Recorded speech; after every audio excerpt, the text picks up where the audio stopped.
Hello बच्चों। तो आज हम पढ़ेंगे केमिस्ट्री का chapter number 1, chemical reactions and equations. तो सबसे पहले व्हाट इज केमिकल रिएक्शन और इक्वेशन। तो सबसे पहले उसके नाम से ही हम देखते हैं कि केमिकल रिएक्शन और इक्वेशन आखिर दोनों में फर्क क्या है। ओके, तो सबसे पहले आपने एक चेंज पढ़ा होगा, केमिकल चेंज। तो केमिकल चेंज में होता क्या है कि न्यू substances आर फॉर्म्ड, नई नई सब्सटेंसेस फॉर्म होते हैं। Same goes for chemical reaction. तो हम बोलेंगे केमिकल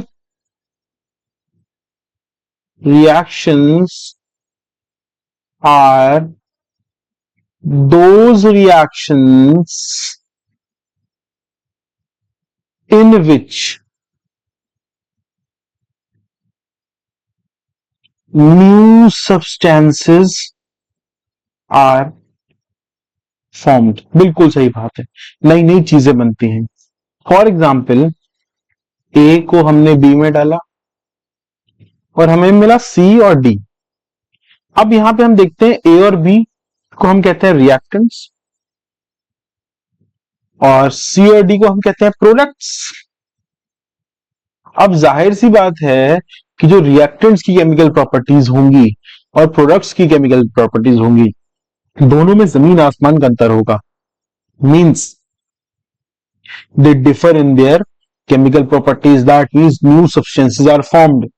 फॉर एग्जाम्पल, एक बहुत बेहतरीन चीज बताता हूं आपको कि सोडियम, जानते हैं, it is highly explosive in water. Highly explosive, highly explosive का मतलब है हम पानी में डालेंगे तुरंत भूं जल जाएगा। एंड क्लोरीन, क्लोरीन आप जानते हैं, it is used as disinfectant, मतलब बैक्टीरिया को मारने के लिए यूज होता है। ठीक है, और इन दोनों से जो हमारा सब्सटेंस बनता है that is NaCl, table sugar, sorry table salt. तो ये जो है table salt, this is eatable, they both are not eatable, moreover they are explosive, this is poison and this is eatable. So chemical properties are changed, this is what chemical reaction means. And if we write these chemical reactions in equations, such a chemical reaction is called as chemical equation. तो what is chemical equation? ध्यान से देखें, chemical equation। अब chemical equation में होता क्या क्या है। केमिकल इक्वेशन में सबसे पहले रिएक्टेंट्स होते हैं। रिएक्टेंट्स, रिएक्टेंट्स एक भी हो सकता है, दो भी हो सकते हैं, या दो से ज्यादा भी हो सकते हैं, बट मिनिमम एक तो होना पड़ेगा। ओके, और रिएक्टेंट्स होता है LHS साइड पे विद अ एरो साइन। अब ये एरो सिंगल भी हो सकता है ये कुछ इस तरीके का हो, इसको कहते हैं इक्विलिब्रियम एरो। कोई बात नहीं, दोनों तरीके का हो सकता है। और यहां पे बनेगा products, product is your RHS side. Okay, product एक भी हो सकता है, दो भी हो सकते हैं, दो से ज्यादा भी हो सकते हैं, they can be multiple products, but minimum एक तो होना ही पड़ेगा। So this is what chemical equation means, this is what chemical equation means. तो अभी तक हमने पढ़ लिया केमिकल चेंज, केमिकल रिएक्शंस क्या होती हैं, और केमिकल जो रिएक्शंस होती हैं वो कितनी डाइवर्स होती हैं। मींस जो उनके रिएक्टेंट्स की प्रॉपर्टीज है और उनकी जो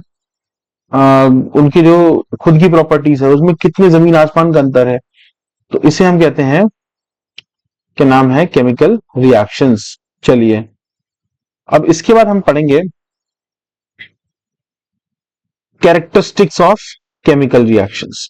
अब कैरेक्टरिस्टिक्स क्या, पहला है एवोल्यूशन ऑफ गैस। मतलब किसी भी केमिकल रिएक्शन में की बात करें तो उसमें अगर गैस निकल रही है, गैस का एवोल्यूशन हो रहा है, तो हम बोलेंगे कि हाँ, कहीं ना कहीं कुछ चेंज हो रहा है, और वो चेंज फिजिकल नहीं है, वो केमिकल चेंज है। Therefore there is a chemical reaction which is happening.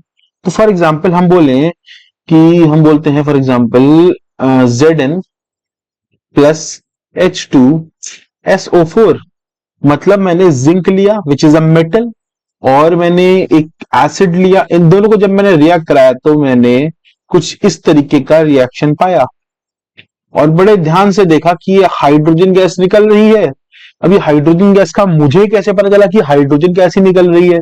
अच्छा, दिख तो रही नहीं है। अब मैंने इसमें फ्लेम यानी आग लगाई तो मुझे एक पॉपिंग साउंड सुनाई दी। अब जो पॉपिंग साउंड सुनाई दी उसकी वजह से मुझे पता चला हाँ कि ये हाइड्रोजन गैस है। मतलब पॉपिंग साउंड का आना ऑन फ्लेम ये हाइड्रोजन गैस का एक इंडिकेटर है। बट हम यहाँ पे सीख रहे हैं एवोल्यूशन ऑफ गैस, वो हमें दिख रहा है, बस उसको कंफर्म भी करना है, देयरफॉर मैंने ये टेस्ट बताया। Next, change in temperature. अब चेंज इन टेम्परेचर तो वेरी इजी है। फॉर एग्जाम्पल मैं बात करूं, हम लोगों ने देखा है कैल्शियम ऑक्साइड को जब हम पानी में डाल के रखते हैं तो बन जाता है CaOH का होल ट्वाइस प्लस हीट निकलती है। This is your heat. अब हीट निकल रही है यानी इस पूरे वाक्य में टेम्परेचर इंक्रीज कर रहा होगा। अब इंक्रीज कर रहा है तो यानी टेम्परेचर में कुछ चेंज आ रहा है। अब टेम्परेचर में चेंज आ रहा है तो कहीं ना कहीं हम बोल सकते हैं हाँ भाई chemical reaction is taking place. Okay, अब ये जरूरी नहीं कि टेम्परेचर बढ़े, हो सकता है टेम्परेचर घटे, there may be a possibility, but हमने यहाँ पे एग्जांपल लिया है टेम्परेचर बढ़ने का। अब चेंज इन कलर की बात करते हैं। अब आप लोगों ने पोटेशियम परमैंगनेट का नाम सुना होगा। This is potassium permanganate, permanganate. Okay, potassium permanganate, इसका कलर होता है पर्पल, मतलब पर्पल, पर्पल नहीं बोलेंगे हम, पिंकिश टाइप होता है कुछ कलर, कुछ पिंक की तरह होता है कलर। ओके, कई बुक्स में पर्पल भी बोलते हैं, कोई बात नहीं। जब हमने इसमें विटामिन सी की टैबलेट्स या फिर थोड़ा सा लेमन डाल दिया तब हमने देखा जो पिंक कलर था वो हमारा कलरलेस हो गया। व्हाट? पिंक कलर कलरलेस हो गया, इसका मतलब कलर में चेंज आया, कलर में चेंज आया यानी कुछ ना कुछ तो केमिकल रिएक्शन हुई है। जस्ट इजी, दिस इज मतलब बहुत आसान चीज है ये। Next, change in state. अब चेंज इन स्टेट की बात करें तो सबसे पहले हमारे दिमाग में आता है कि स्टेट का चेंज होना वाटर, बट क्या ये केमिकल रिएक्शन है? बताइए। स्टेट का चेंज हो रहा है, पानी सॉलिड से लिक्विड हो रहा है, बताइए हो सकता है पॉसिबल? नहीं, नहीं होगा। अब ये क्यों नहीं होगा? ये बहुत सावधानी वाली बात है। ये क्यों नहीं होगा? क्यों नहीं होगा? क्योंकि यहां पे कुछ नया सब्सटेंस नहीं बन रहा है, जो चीज पहले थी वही अभी बन रही है। तो यानी इसमें हम बोल सकते हैं कि हाँ ये थोड़ी सी चौंकाने वाली बात थी। बट हम यहां पे बोलेंगे, एग्जाम्पल है हमारे पास बर्निंग ऑफ कैंडल। अब बर्निंग ऑफ कैंडल में हमने देखा, अरे बर्निंग ऑफ कैंडल कैसे? ये कैंडल जल रही है, ओके, कैंडल जल रही है, अब इसमें बहुत सारी रिएक्शंस हो रही हैं। कैसे? ये फ्लेम की जो धागा है वो जल रहा है, बट ये तो केमिकल चेंज, ये तो चेंज इन स्टेट नहीं हुआ, केमिकल चेंज है बट चेंज इन स्टेट नहीं हुआ। क्यों नहीं हुआ? पहले भी सॉलिड बाद में भी सॉलिड। अब हमें बात करनी है वैक्स की, ठीक है। वैक्स इनिशियली हम बोलते हैं, वैक्स इनिशियली सॉलिड और लिक्विड स्टेट पे था। जैसे ही हमने इसको फ्लेम लगाई, ये वैक्स जो हो गया उसने थोड़ा सा चेंजेस करा और वेपराइज होके गैसियस फॉर्म में आ गया। यानी burning of candle is a chemical reaction in which change in state is a major function which takes place. Okay, formation of precipitate. This is तो मतलब ये तो पूछा ही जाता है हर जगह ये क्वेश्चन पूछा ही जाता है। चलिए तो इसमें देखते हैं कि PbSO4 प्लस BaCl2 बहुत फेमस एग्जाम्पल है इसका। जब हम इसमें डालते हैं तो हम देखते हैं कि क्या बनता है, PbCl2 प्लस BaSO4, और BaSO4 ये PPT है, ये PPT है। PPT means this is your precipitate, और प्रेसिपिटेट का दिखना, अभी प्रेसिपिटेट दिखता कैसे देखो पहले। फॉर एग्जांपल ये हमारी टेस्ट ट्यूब है, ये हमारा केमिकल रिएक्शन टेक्स प्लेस हो रहा है। अब ये क्या होता है, जैसे नीचे साइड में बॉटम पे यहां पे कुछ मतलब नया सब्सटेंस बैठ जाता है के, और इसी को हम पीपीटी जो कि प्रेसिपिटेट बोलते हैं। Got it? तो ये भी हमारा एक कैरेक्टरिस्टिक ऑफ केमिकल इक्वेशन है। अब तक हमने 5 कैरेक्टरिस्टिक ऑफ केमिकल इक्वेशन पढ़ लिए। पहला एवोल्यूशन गैस, दूसरा टेम्परेचर, उसके बाद हम बात करेंगे कलर, फिर स्टेट, फिर फॉर्मेशन ऑफ प्रेसिपिटेट। अभी हमने बात करी पीछे कि what is chemical equation. Okay, तो केमिकल इक्वेशन हम कर चुके हैं। अब हम बात करेंगे balancing of a chemical equation. चलिए, अब बैलेंसिंग की बात करें तो बैलेंसिंग का मतलब होता है कि फॉर एग्जांपल ये केमिकल इक्वेशन है, A plus B equals to C plus G. अब ये जो हैं रिएक्टेंट्स हैं और ये जो हैं प्रोडक्ट्स हैं। ओके, उससे पहले केमिकल इक्वेशन में यहां पे मुझे बताना था कि रिएक्टेंट्स क्या होते हैं, क्योंकि कई बार इस पर क्वेश्चन आ जाता है और आया भी है।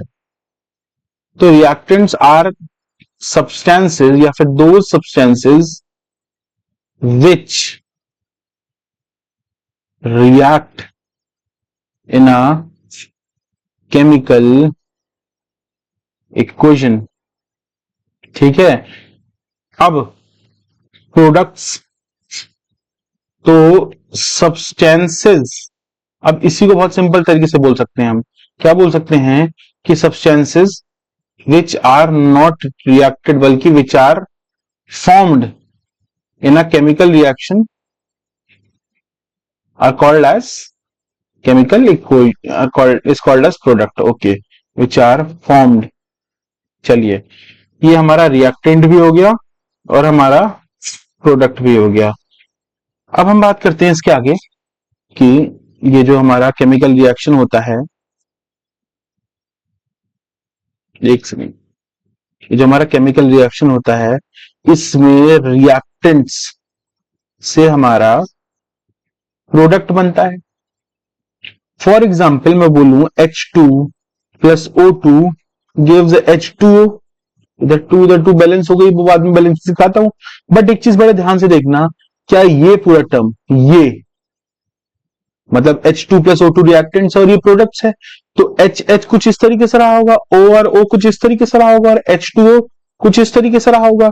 यानी हमें यहाँ पे एक चीज पता है, क्या हमें ये पता है कि हाँ भाई, यहाँ पे जो केमिकल इक्वेशन है, केमिकल रिएक्टेंट्स हैं, इनका बॉन्ड ब्रेक हुआ होगा, इनका बॉन्ड ब्रेक हुआ होगा तभी इनके बॉन्ड फॉर्म हुए होंगे। बिल्कुल, तो हम यहाँ पे क्या बोल सकते हैं, हम यहाँ पे सिंपली एक बात बोल सकते हैं कि जो केमिकल रिएक्टेंट्स हैं इनके बॉन्ड ब्रेक होते हैं और इनके बॉन्ड फॉर्म होते हैं। तो बॉन्ड का ब्रेकिंग और फॉर्मेशन दोनों ही एक केमिकल इक्वेशन में होता है। देयरफॉर केमिकल इक्वेशन जो होती है वो बहुत ही टिपिकल होती है। ओके, नेक्स्ट हम बात कर रहे थे balancing of a chemical reaction. इसका एक सिंपल सा एक फॉर्मूला है, क्या कि number of atoms in reactant side is equals to number of atoms in product side. बस इतना ही करना है। नंबर ऑफ रिएक्टेंट साइड में जितने एटम होंगे उतने ही प्रोडक्ट साइड में करने हैं, तो हमारी केमिकल इक्वेशन बैलेंस हो जाएगी और इसी को हम बैलेंसिंग कहते हैं। बहुत सिंपल से क्वेश्चन आते हैं। फॉर एग्जांपल अभी मैंने जो पीछे लिखा था H2 plus O2 gives H2O। अभी मैं एक चीज लिखता हूं कि H और O LHS साइड में ये दोनों हैं। H इनिशियली कितने हैं, 2, O इनिशियली कितने हैं, 2, यहाँ पे H कितने हैं, 2, और ऑक्सीजन कितना है, 1। अब 1 है तो मैं यहाँ पे 2 से मल्टीप्लाई कर दूं। अब मुझे एक चीज दिख रही है, 2 से जैसे ही मैंने मल्टीप्लाई करा ये दोनों चीजें चेंज हो गई। क्या हो गई, ये जो हाइड्रोजन थे वो 4 हो गए, ऑक्सीजन 2 हो गए। अब मुझे यहाँ पे हाइड्रोजन 4 करने पड़ेंगे, यहाँ पे 2 से मल्टीप्लाई कर दूं तो मुझे साफ साफ दिख रहा है। क्या दिख रहा है भाई, कि ये हाइड्रोजन भी 4 हो गए। अब देखो, ये हाइड्रोजन के atom is equal to hydrogen के एटम इधर और ऑक्सीजन के एटम इधर इज इक्वल टू ऑक्सीजन के एटम इधर। यानी ये जो केमिकल रिएक्शन है ये बैलेंस हो चुकी है। ओके, बैलेंस हो गई। तो इसके बाद देखते हैं कि हम थोड़े से क्वेश्चंस देखते हैं। अब ये टाइप के क्वेश्चंस में हो सकता है आपको समस्या हो, बट मेरे पास जो ट्रिक है, इसको ए बोलिए, इसको बी बोलिए, इसको सी बोलिए, इसको डी बोलिए। बेकार से बेकार बच्चा, मींस बेकार से बेकार मतलब कोई बेकार नहीं, कोई अच्छा नहीं होता, बट मेरा मतलब है कमजोर से कमजोर बच्चा इस क्वेश्चन को कर सकता है बड़ी आसानी से। अब मैं क्या लिखूंगा, ओ लिखूंगा। सबसे पहले, उसके बाद N लिखूंगा, उसके बाद H लिखूंगा। बस 3 ही आइटम दिख रहे हैं मुझे LHS और साइड पे, बिल्कुल। अब LHS में A कितना है? 2A है, ध्यान से देखो।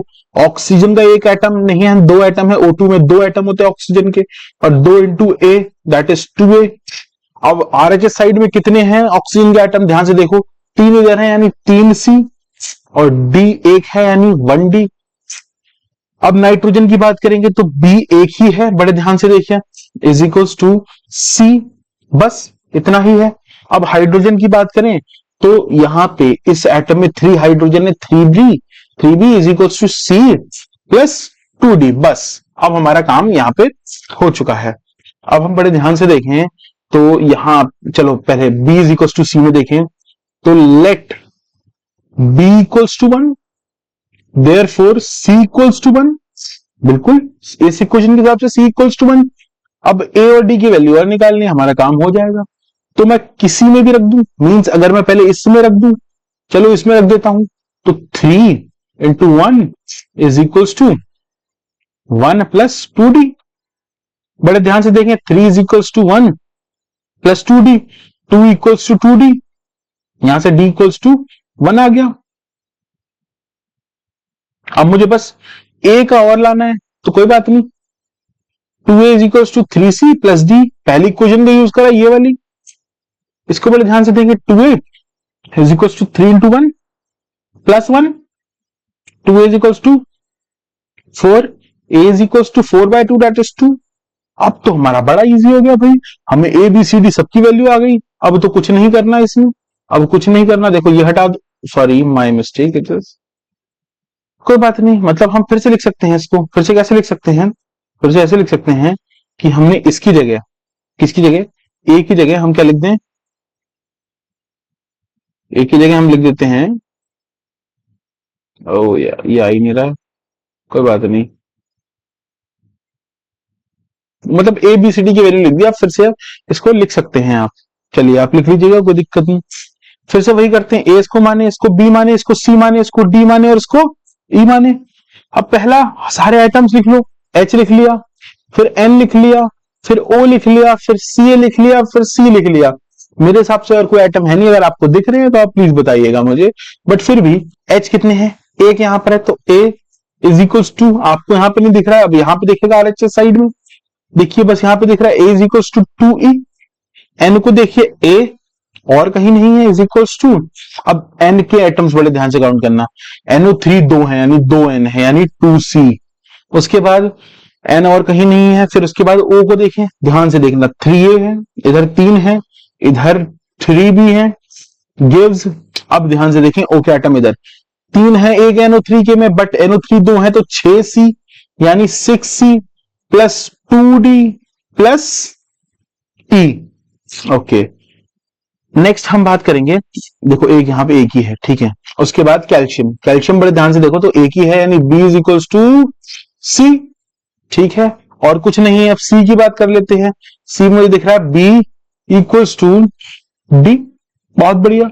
अब यहां से मुझे हर चीज दिख रही है, अब मैं लेट कर लेता हूं A is equals to 1, therefore A is equals to 1, sorry my mistake, मैं A is equals to 1 let नहीं करूंगा, मैं करता हूं B इक्वल्स टू 1। ओके, क्यों करा अभी मैं बताता हूं। अब यहां से मुझे क्या दिख रहा है? C equals to 1, D equals to 1, मुझे ये सब चीजें दिख गई इस इक्वेशन से और इस इक्वेशन से। अब देखो, अब देखेंगे बड़े ध्यान से, A इक्वल्स टू कितना है, कितना है? 2C, ये इस इक्वेशन से 2C दिख रहा है मुझे।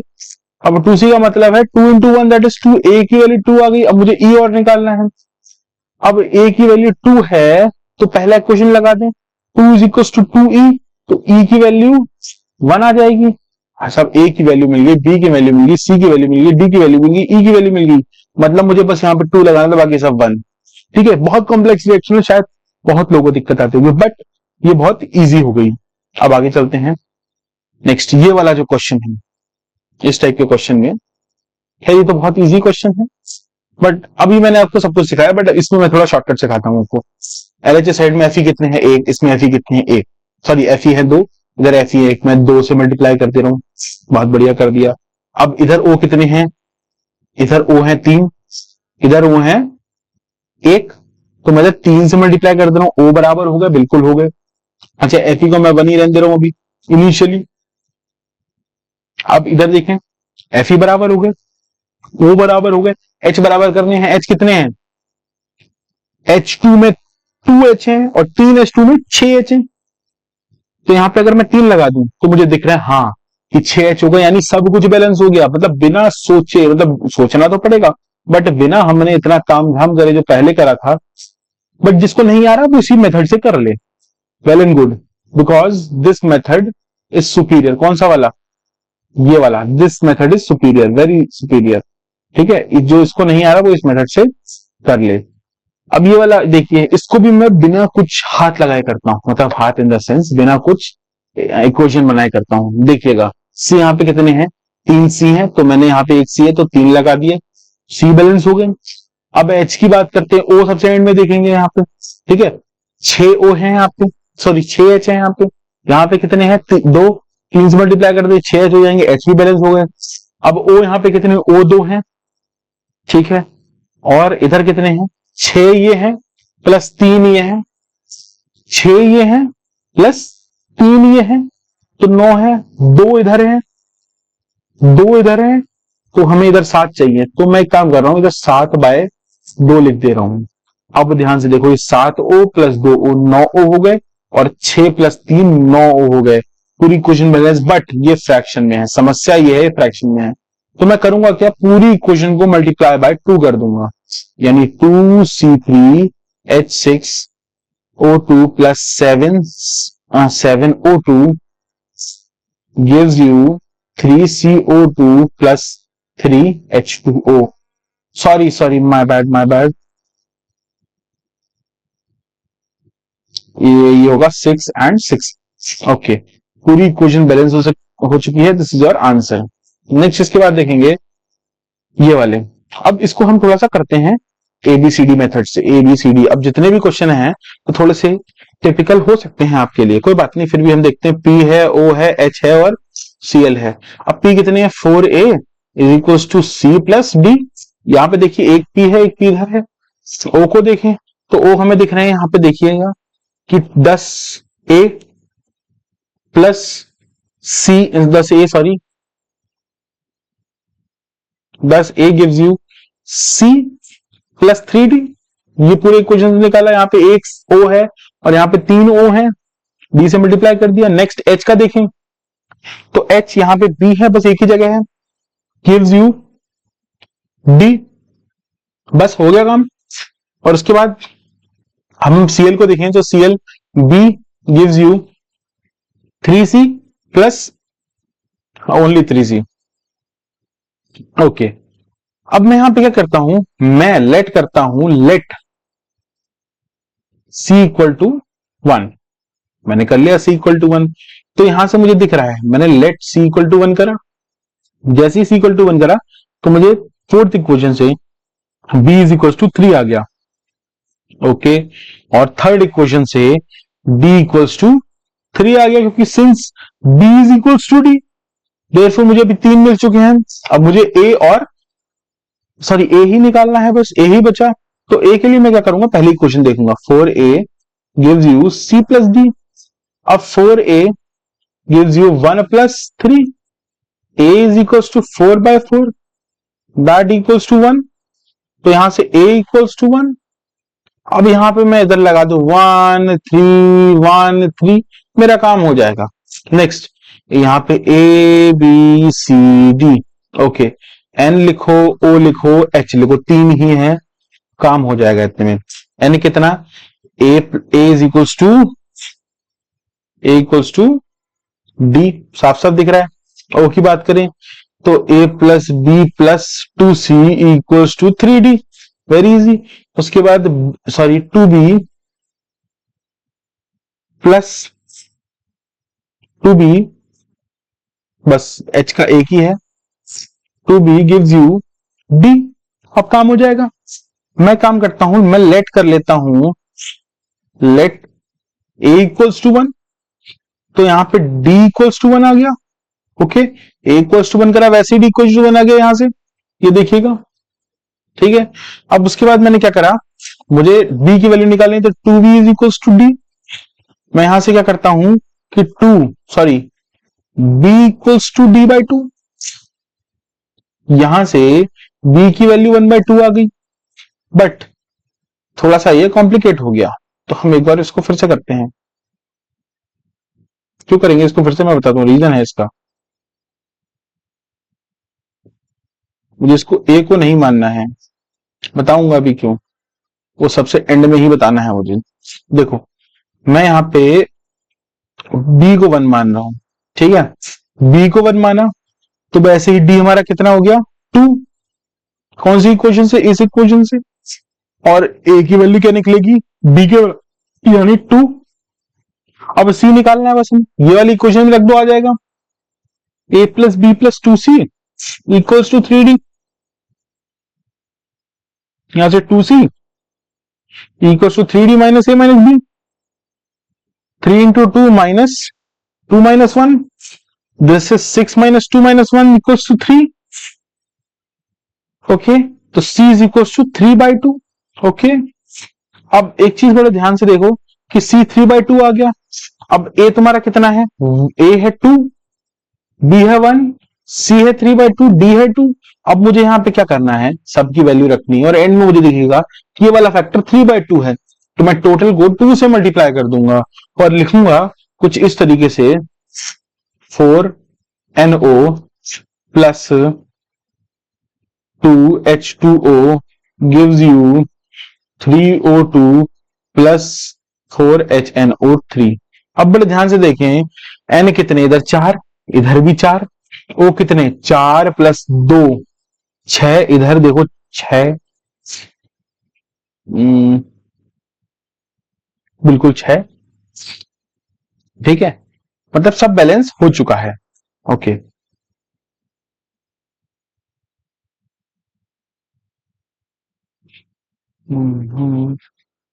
नेक्स्ट, अब हम ये वाला इक्वेशन करेंगे। तो यहां पे बोलता हूं मैं a, इसको बोलता हूं b, इसको बोलता हूं c, और इसको बोलता हूं, चलो मैं यहां पे नहीं लिखता हूं क्योंकि बाद में गड़बड़ होता है, मैं इसको a बोलता हूं, यहां इसके नीचे a, इसके नीचे b, इसके नीचे c, और इसके नीचे d लिखता हूं।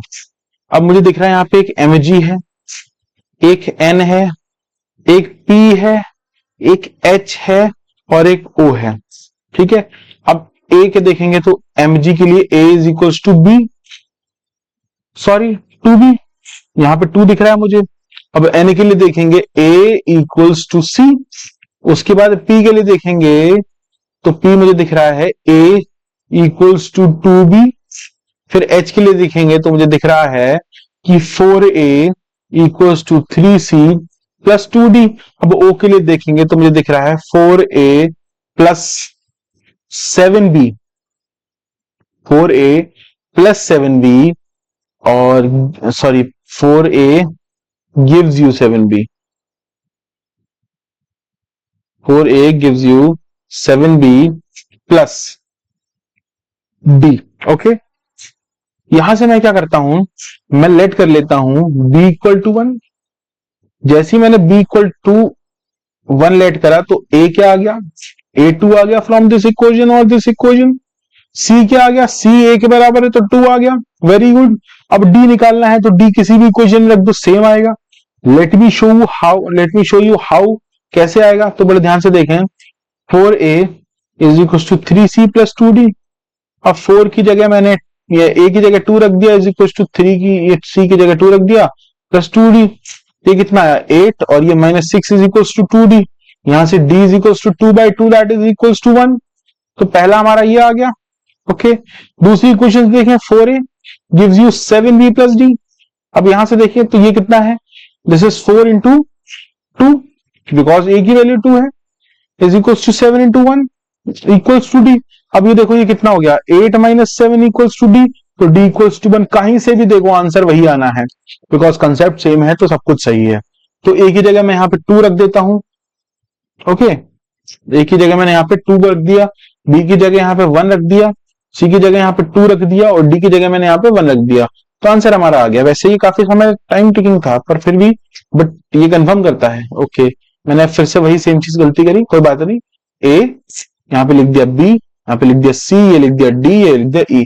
अब देखिएगा बड़े ध्यान से, ये one of the toughest question है, बट ये आपके सिलेबस से थोड़ा बाहर है, बट फिर भी क्योंकि आप टफ क्वेश्चन करेंगे तो इजी आपको बहुत इजी लगेंगे। देयरफॉर हम इसको करते हैं। अब नंबर ऑफ एटम्स गिनिए, सी ए है, फिर पी है, फिर सोडियम Na है, फिर H है, फिर O है। बस इसके अलावा मुझे कुछ नहीं दिख रहा। देखिए Ca है, Pa है, HO ये है, बाकी Na ये है, बस ये इतना ही दिख रहा है। तो Ca के लिए मैं बोलूंगा A equals to P। Okay, P के लिए बोलूंगा A equals to D। Got it. Na के लिए बोलूंगा B equals to 2D। Okay, H के लिए बोलूंगा, देखो एक H यहां पर है और ध्यान से आप बड़े इजी देखना, एक यहां ये और 4 ये, तो 5A प्लस एक H ये है तो प्लस 1V प्लस 2C, देखिए 2H यहां पर है, इज इक्वल टू, देखो बड़े ध्यान से 2H ये है, सॉरी एक H ये 1 और 24H ये 25। ठीक है, तो 25D प्लस 2E। ओके, अब O की कहानी देखें तो O मुझे दिख रहा है बड़े ध्यान से, यहां पे कितने हैं, पहले तो ये 4 हैं और 2 ये हैं, 6A plus B plus C gives you, अब बड़े ध्यान से देखें, 4 ये हैं प्लस 12 ये हैं तो 16D प्लस O यहां पे देखें तो 2E। ओके, अब मैं यहां पे लेट कर लेता हूं, let A equals to 1। Okay, जैसे मैंने A इक्वल्स टू 1 लेट करा, E इक्वल्स टू 1 आ गया, D इक्वल्स टू 1 आ गया। जैसे ही D इक्वल्स टू 1 आया तो इस इक्वेशन में हम रखेंगे तो B equals to 2 into D that is 2। अब मेरे पास क्या बचा, मेरे पास A इक्वल्स टू 1 आ गया, E equals to A B C की वैल्यू बच रही है, तो चाहे इसमें रख दो चाहे इसमें रख दो, इसे लास्ट क्वेश्चन कराता, दोनों सेम आने हैं। तो 6A plus B plus C equals to 16D plus 2E। अब देखिए A की वैल्यू 1 तो 6 प्लस B की वैल्यू 2 तो 2 प्लस C की वैल्यू हमें निकालनी है, गिव जी 16 इंटू 1 16 प्लस 2 इंटू 1 2, तो ये कितना हो गया, ये हो गया 18। ओके, तो ये देखो 18 माइनस 8 इक्वल्स टू 10, तो C की वैल्यू आ गई 10। अब बताओ कितना टफ क्वेश्चन था ये, जो हमने चुटकियों में इस मेथड से सॉल्व कर लिया। मतलब टफ था, सच में टफ था। इस मेथड से आपको आसान लग रहा होगा बट बहुत टफ क्वेश्चन था ये, आपके लेवल पे काफी टफ था। Okay, 1 and this is 1। अगर नॉर्मली आप तुक्का मेथड से करने जाएंगे तो मिनिमम आपको आधा घंटा कम से कम लगेगा। ठीक है, बाकी कोई बड़ी बात नहीं, एक्सेप्शन तो ऑलवेज इज देयर कि कोई जल्दी कर ले, बट फिर भी मिनिमम आधा घंटा। ओके, तो अगला टॉपिक है how to make equations more informative. अब इक्वेशंस तो हमने देख ली, अभी हमने देखा था कि इक्वेशंस को हम कैसे इंफॉर्मेटिव बनाएं, ये तो अभी हम देखते हैं, एक सेकंड।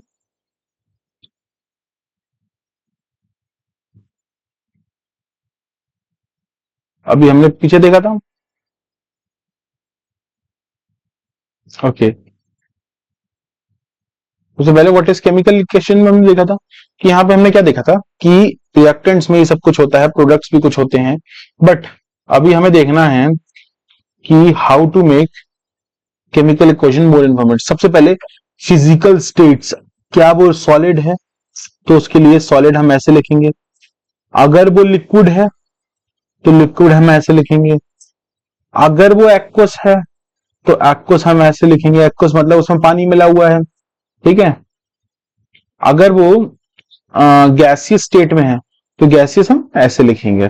ओके, तो ये इंपॉर्टेंट चीजें हैं। ठीक है, अब सॉलिड के लिए फॉर एग्जांपल मैं एक बोलता हूं CaCO3, जब हम इसको हीट देते हैं तो हमें CaO मिलता है प्लस CO2 मिलता है। अब ये देखिएगा ध्यान से, वेरी इंपॉर्टेंट, ये कैल्शियम कार्बोनेट सॉलिड होता है, कैल्शियम ऑक्साइड भी सॉलिड होता है, but this is your gaseous.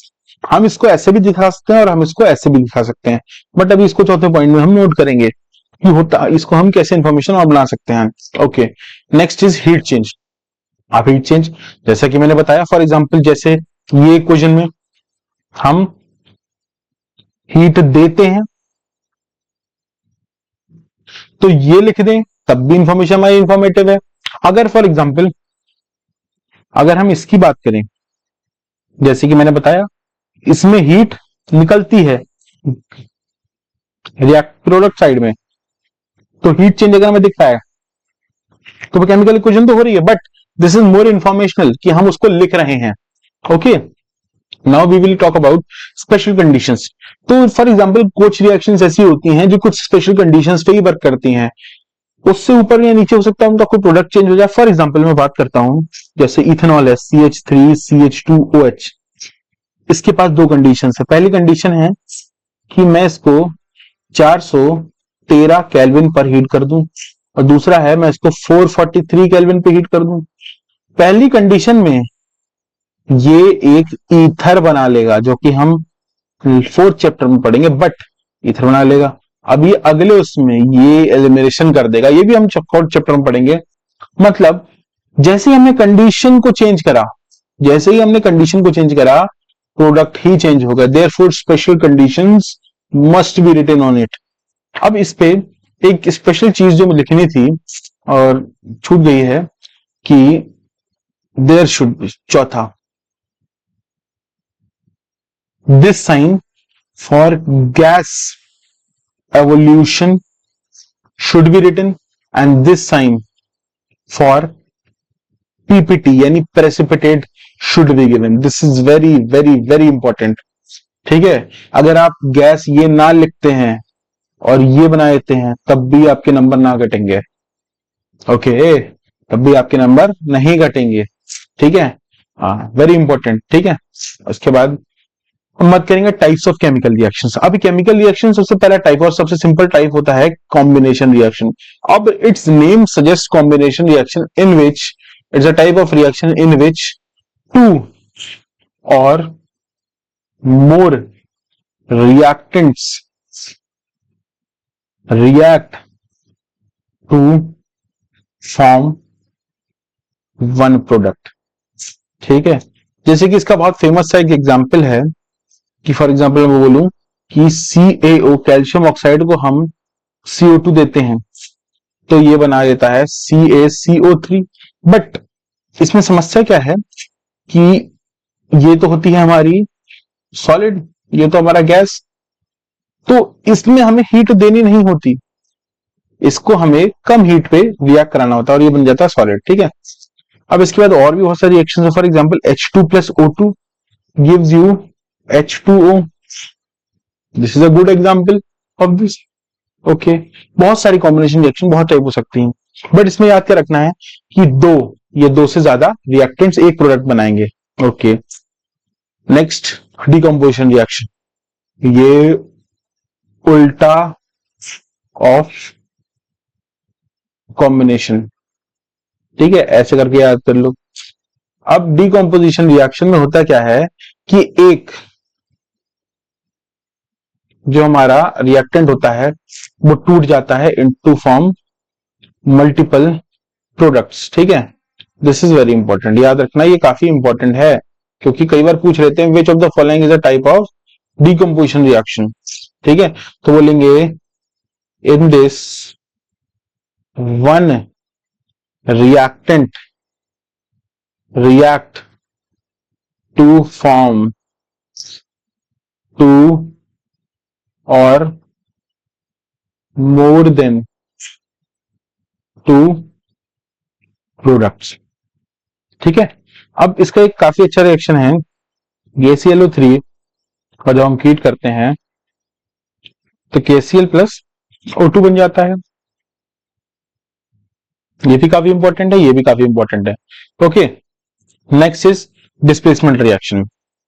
अब डिस्प्लेसमेंट रिएक्शन को आप ऐसे देख सकते हैं, इसकी टोपी उसके सर, मींस जनरली हम इसको डिस्प्लेसमेंट की जगह मेटल डिस्प्लेसमेंट रिएक्शन भी बोलते हैं। अब मेटल डिस्प्लेसमेंट का मतलब मेटल ही डिस्प्लेस होता है, हम इसमें कहते हैं जनरली मेटल ही डिस्प्लेस होता है। तो चलो हम बात करते हैं, for example A plus BC gives you AB plus C। अब आप ध्यान से देखेंगे तो ए अकेला था इनिशियली और बी और सी का बॉन्ड बना हुआ था, और यहां पे देखें ए और बी का बॉन्ड बन गया, सी अकेला हो गया।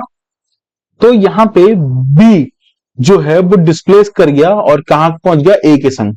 तो this is a type of displacement reaction.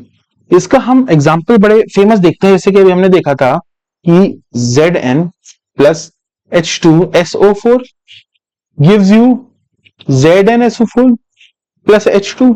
ध्यान से देखो, जिंक ने हाइड्रोजन को डिस्प्लेस कर दिया और हाइड्रोजन को डिस्प्लेस करके खुद उसकी जगह पे बैठ गया।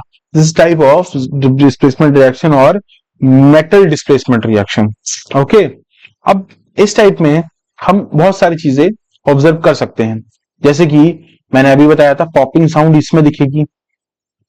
ठीक है, तो हम यहाँ पे क्लियर हो जाएंगे, हाँ हाइड्रोजन गैस निकल रही है।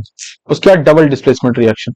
अब एक बार जो हो रहा था वही एक रिएक्शन में दो बार हो जाए तो उसको हम बोलेंगे double displacement reaction. For example मैं बात करता हूं कि इसमें बोलता हूं, जैसे कि मैंने अभी एक बहुत फेमस जो था वो दिया था उसमें पीपीटी वाले में, देखिएगा, देखो ये वाला काफी फेमस इक्वेशन है, PbSO4 BaCl2। ठीक है ना, ये वाली तो याद ही करनी है क्योंकि इससे हर साल क्वेश्चन आया है, हर साल क्वेश्चन आया है। ठीक है, ठीक है, तो मैं बोलूंगा PbSO4 plus BaCl2 gives you PbCl2 plus BaSO4।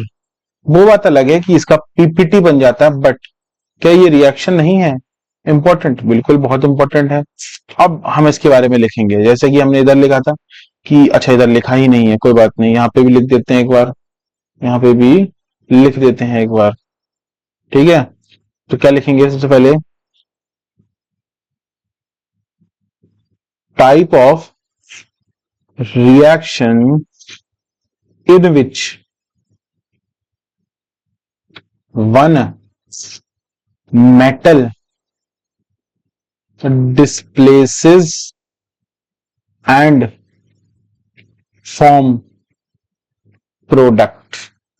It is a type of displacement reaction जो एक ही बार होती है। अब इसमें this is the type of reaction in which metals from both displaces each other। ठीक है, इंपॉर्टेंट इसमें ऑक्सीडेशन नंबर चेंज नहीं होता, चेंज नहीं होता। ठीक है ना, इंपॉर्टेंट है। देयरफॉर जो डबल डिस्प्लेसमेंट रिएक्शन है, वेरी इंपॉर्टेंट पॉइंट, नोट कर लेना, इसको नोट लिख लेना। ठीक है, this does not show redox reaction. ठीक है, आगे पढ़ेंगे अभी रिडॉक्स रिएक्शन क्या होता है, बट इस पॉइंट को तो स्टार मार्क कर लो, बहुत इंपॉर्टेंट है, का बहुत इंपॉर्टेंट है। ठीक है, इस पॉइंट को तो स्टार मार्क कर लो, बिल्कुल कर लो, काफी इंपॉर्टेंट है ये। ठीक है, चलो इसके बाद हम चलते हैं आगे। चलो, अब रिडॉक्स, उसका नाम जो कह रहा है, red means reduction, red means reduction and ox means oxidation. जिस भी रिएक्शन में रिडक्शन और ऑक्सीडेशन साइमल्टेनियसली हो उसको हम रिडॉक्स रिएक्शंस कहते हैं। अब रिडक्शन और ऑक्सीडेशन पता कैसे चलेगा? जाहिर सी बात है, रिडॉक्स रिएक्शन हो रहा है, बट हमें पता कैसे चलेगा कि रिडॉक्स कौन सी रिएक्शन है, रिडक्शन कौन सी है और ऑक्सीडेशन कौन सी है? रिडक्शन में हाइड्रोजन का एडिशन होता है। अब इसमें हाइड्रोजन का एडिशन, तो इसमें रिमूवल होता है। ठीक है, इसमें ऑक्सीजन का रिमूवल होता है और इसमें ऑक्सीजन का एडिशन होता है। अब इसमें इलेक्ट्रॉन्स का एडिशन होता है और इसमें इलेक्ट्रॉन्स का रिमूवल होता है। अब एक बड़ी बात ध्यान से सुने, अब बड़ी इंपॉर्टेंट, मतलब चुटकियों में ऐसे यूं यूं सवाल होंगे, यूं देखिए कैसे। फॉर एग्जाम्पल हाइड्रोजन है, ठीक है, ये पूरा न्यूट्रल है, इसके पास चार्ज 0 है। अगर मैं इसमें इलेक्ट्रॉन जोड़ दूं तो ये H नेगेटिव हो जाएगा, H माइनस हो जाएगा। ठीक है, तो ध्यान से देखो, इलेक्ट्रॉन जैसे ही मैंने जोड़ा, 0 से -1 चला गया चार्ज,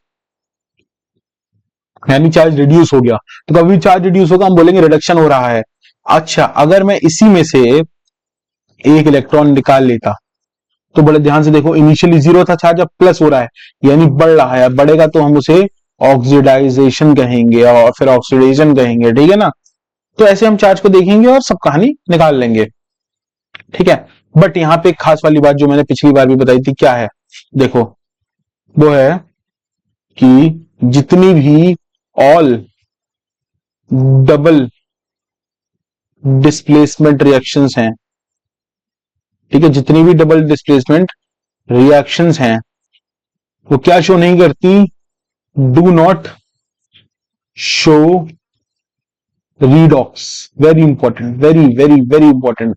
बार बार इससे क्वेश्चन पूछा जाता है और बार बार इस पे गड़बड़ करते हैं, ठीक है। वेरी इंपॉर्टेंट दिस इज, तो इसको तो याद रखना ही रखना है बिल्कुल। चलिए, अब इसके बाद हम बात करते हैं रिडॉक्स के क्वेश्चन की। अब जैसे हमने सीखा हम वैसे ही करते हैं। चलिए, अब एक चीज बड़े ध्यान से देखिएगा कि पीबी के पास चार्ज हमें नहीं पता, हमें ओ के पास चार्ज पता है। जनरल चार्ज ओ के पास -2 होता है, पूरा पूरा ये न्यूट्रल है तो इसके पास +2 होगा। कोई भी एलिमेंटल स्टेट में अलग पड़ा हुआ तो उस पर चार्ज 0 होता है इनिशियली। ये भी देखो, एलिमेंटल स्टेट में इसके पास चार्ज 0 है। सी के पास -2, ठीक है, सॉरी ओ के पास -2, 2 ओ के पास -4, देयरफॉर एक सी के पास +4। अब बड़े ध्यान से हम चीजें देख सकते हैं और ऑब्जर्व कर सकते हैं। आप कैसे देख सकते हैं, कैसे ऑब्जर्व करते हैं, बड़े ध्यान से देखना। क्या देखना है हमें, देखिए, सबसे पहले ये देखो और उसके बाद ये जो जा रहा है वो यहां जा रहा है। पीबी की ऑक्सीडेशन स्टेट देखो, देख लिया, पीबी क्या हो रहा है, पीबी +2 से 0 में जा रहा है, तो दिस इज योर रिडक्शन, ठीक है। इसके बाद हमें देखेंगे सी, सी कहां से कहां जा रहा है, सी 0 से +4 में जा रहा है, ठीक है, 0 से +4 में जा रहा है, तो क्या बोलेंगे भाई साहब, तो दिस इज योर ऑक्सीडेशन। अब आपको ये चीज थोड़ी नई लग रही हो क्योंकि कोई पढ़ाता नहीं, बट मैं ऐसे पढ़ाता हूं। बट इसमें चीज समझने वाली क्या है, चीज समझने वाली ये है कि आप बड़े ध्यान से देखेंगे तो जैसे कि अभी मैंने डेफिनेशन बताया ऑक्सीडेशन की, रिडक्शन की, ये सब चीजें, अब इसको मैं यहां पे दिखाता हूं। देखो, पीबी से ऑक्सीजन का रिमूवल हुआ, ऑक्सीजन का रिमूवल क्या था, रिडक्शन। देखो, रिडक्शन, ऑक्सीजन का रिमूवल दिख रहा है, बिल्कुल दिख रहा है। अब इसमें देखेंगे सी में ऑक्सीजन का एडिशन हो रहा है भाई साहब, ऑक्सीडेशन। साफ साफ मुझे बिना इसके भी दिख गया, बट कभी कभी कॉम्प्लेक्स रिएक्शन में हम फंस जाते हैं, ठीक है। अब इसको भी सेम तरीके से हम करने की कोशिश करेंगे। ऑक्सीजन पे -2 चार्ज होता है, एक ऑक्सीजन पे -2, 2 पे -4, तो Mn पे +4, H पे +1, Cl पे -1 होता है। अब Cl पे -1 होता है, 2 Cl पे -2, तो Mn पे +2। अब ये तो इजी है, O पे -2, H पे +1 और इस पे 0। अब बड़े ध्यान से देखना है, हमें क्या चीज देखना है कि Mn को देखो, Mn इनिशियली +4 में था और यहां पे कैसा पहुंच गया, ओके, +2 पहुंच गया। +2 का मतलब ये क्या हो रहा है, दिस इज रिडक्शन, ठीक है, रिडक्शन हो गया भाई साहब, कोई दिक्कत नहीं, जैसा आपने बोला वैसा कर दिया। अब इसके बाद अब हम ध्यान से देखें तो क्लोरीन किसमें था, -1 में, और यहां पे जाके कैसा हो गया, कैसा हो गया, वो हो गया 0 में। -1 से 0 बढ़ा, यानी दिस इज योर ऑक्सीडेशन, ठीक है, ऑक्सीडेशन हुआ। अब नॉर्मली हमने कैसे देखा, नंबर ऑफ इलेक्ट्रॉन्स या फिर इलेक्ट्रॉन की जो कमी हुई, ऊपर नीचे हुआ इलेक्ट्रॉन, उससे देखा, ठीक है। अब हम यहां पे देख सकते हैं कि MnO2 में से ऑक्सीजन का रिमूवल हुआ। अब ऑक्सीजन का रिमूवल हुआ तो ध्यान से देखो, क्या बोलेंगे, रिडक्शन, ठीक है। अब Cl में देखो, Cl में H का रिमूवल हुआ तो बोलेंगे ऑक्सीडेशन। मतलब कहानी वही है, उसको मैंने थोड़ा अलग तरीके से दिखाया, हो सकता है आप लोग इससे कंफ्यूज हो जाते। अब इसकी जगह यहाँ पे ऑक्सीडेशन बोल देते कि HCl से H2O में ऑक्सीडेशन हुआ, बट ऐसा नहीं हुआ है, ऑक्सीडेशन HCl से Cl में हुआ है। तो हमें ये चीज यहाँ पे दिख रही है, किसमें, इसमें दिख रही है। हो सकता है कुछ लोग आप में से ये बोलते कि HCl से ऑक्सीडाइज हो गया H2O बन गया, but this is not true. Okay okay, अब हम बात करेंगे इफेक्ट्स ऑफ ऑक्सीडेशन। अब ऑक्सीडेशन की कुछ कमियां भी हैं, ठीक है, जैसे कि मैंने बताया किस चीज का फायदा होता है, किस चीज का नुकसान भी होता है। अब देखेंगे सबसे पहले कोरोजन। चलिए, कोरोजन क्या होता है? अब बोलेंगे दिस इज ईटिंग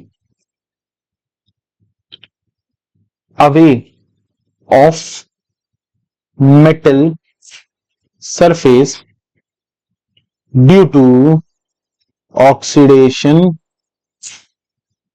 रिएक्शंस। ठीक है, ये चलो, ये जो है रेंसिडिटी अगले पेज पे पढ़ेंगे, अभी इसको उड़ा देते हैं।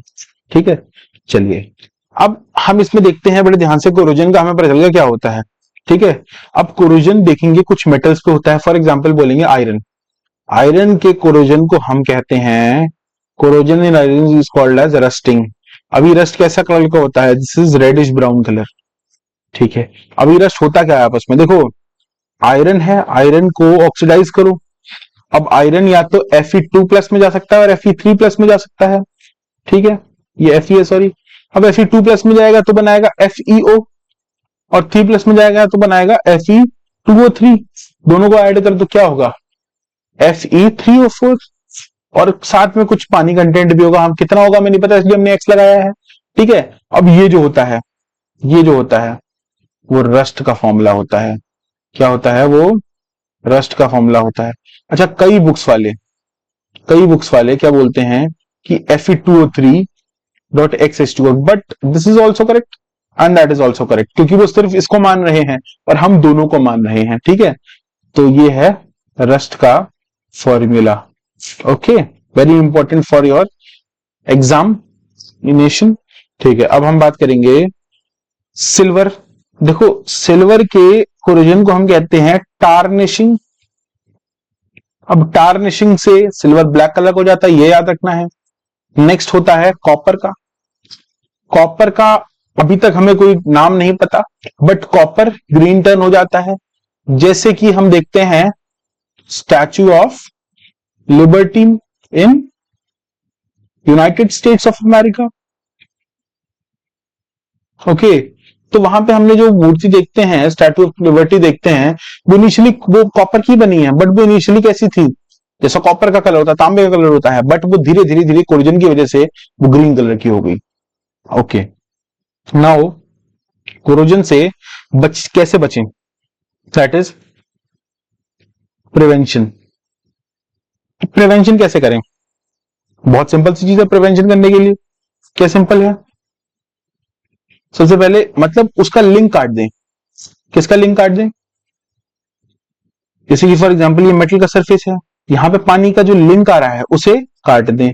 और उसे काटने के लिए हम क्या करेंगे? सिंपल एक तरीका है, क्या कि हम उसके ऊपर कुछ लेयर अप्लाई कर दें। किसकी? पेंट की लेयर, पेंटिंग कर दें। ठीक है, ऑयलिंग कर दें। ठीक है, ग्रीसिंग कर दें। ठीक है, ग्रीसिंग करने के बाद और क्या कर सकते हैं? चलो बाकी और बताता हूं इसमें। नेक्स्ट तरीका है कि हम उसको गैल्वेनाइजेशन कर दें। गैल्वेनाइजेशन का मतलब है कि मोर रिएक्टिव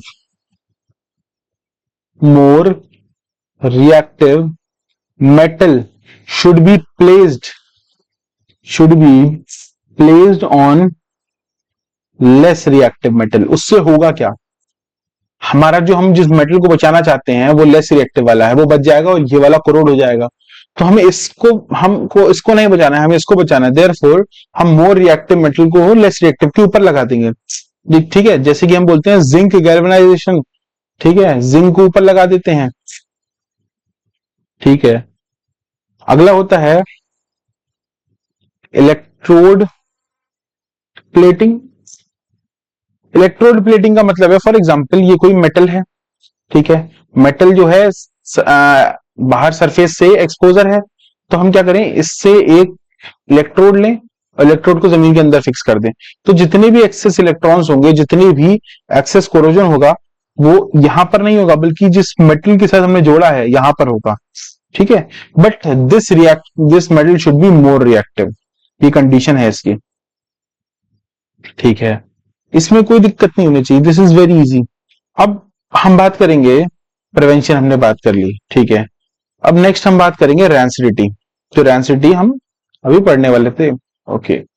हम पढ़ेंगे रैंसिडिटी, ठीक है। चलिए,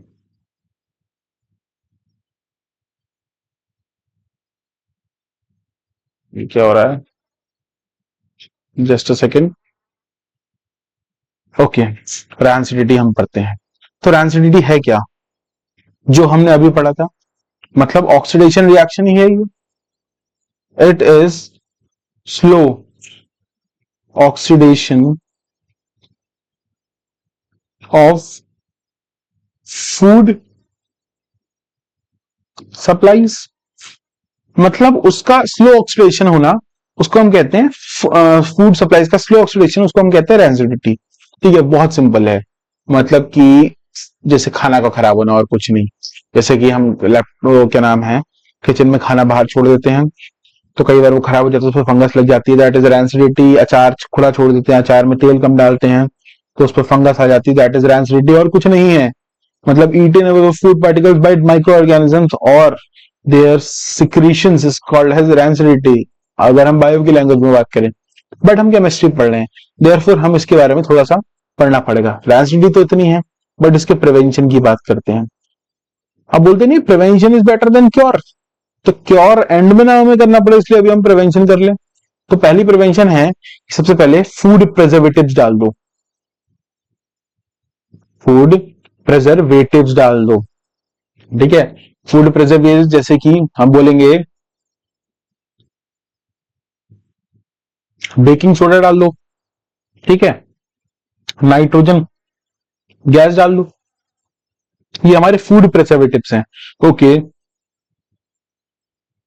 यूज ऑफ रेफ्रिजरेटर, रेफ्रिजरेटर से होगा क्या, होगा ये कि जो टेम्परेचर है वो डिक्रीज हो जाएगा, और जैसे ही टेम्परेचर डिक्रीज होगा, जो बैक्टीरिया या जो फंजाई एंजाइम एक्शंस हैं, वो एंजाइम एक्शंस भी डिक्रीज हो जाएंगे, because enzyme are temperature sensitive. क्यों, एंजाइम किसी टेम्परेचर पे ही वर्क करते हैं, उससे कम पे वो जो एंजाइम है वो अपना एक्शन रोक देता है, और उससे ज्यादा पे वो डीनेचर हो जाता है। ओके, अगला है कि oils comma salt and sugar can be used as preservatives, ये भी प्रिजर्वेटिव्स हैं, but they are natural preservatives. Okay, they are natural. Okay, अब इतनी ही चीज हम पढ़ लेते हैं तो हमारा चैप्टर पूरा कंप्लीट हो जाता है, ठीक है। इतनी चीज हम पढ़ लेते हैं तो चैप्टर हमारा पूरा कंप्लीट हो जाता है, इसमें कोई समस्या वाली बात नहीं होनी चाहिए। तो नेक्स्ट हम आपको बोलना चाहेंगे थैंक यू कि आपने हमारा ये लेक्चर अटेंड करा, बिकॉज हर कोई नहीं करता है भाई। Thank you.